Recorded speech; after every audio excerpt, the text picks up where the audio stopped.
वो असहज नहीं होते? क्या अपूर्वा अपने माँ बाप भाई के सामने भी इन शब्दों का इस्तेमाल कर सकती हैं? और वो कैसे माँ बाप हैं जो अपनी बेटी के इस तरह के व्यवहार पर शर्मिंदा नहीं है? या फिर ये मान लें कि जहां बातें होती हैं कि महिला पुरुष कंधे से कंधा मिलाकर चले, वहां ये मोहतरमा किसी और क्षेत्र में आगे बढ़ रही है। एक कंटेस्टेंट से कहती हैं कि शादी करना है, 6 फीट 4 इंच का मर्द चाहिए, लेकिन उससे आगे उसके पैंट के अंदर भी 6 इंच का कम से कम होना चाहिए।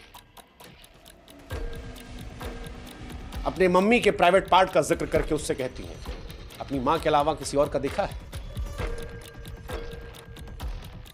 और हैरानी की बात यह कि इनके भी चाहने वाले हैं जो इन सब बातों को जस्टिफाई करने की कोशिश करते हैं, इन बातों को नॉर्मलाइज करने की कोशिश करते हैं।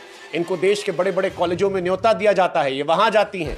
क्या आज की पीढ़ी मां के निजी अंगों का जिक्र करके डार्क कॉमेडी के नाम पर उसे नॉर्मलाइज कर सकती है?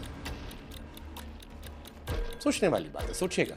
देश की तमाम महिलाएं, देश के तमाम माता पिता, भाई बहन, सोचिएगा।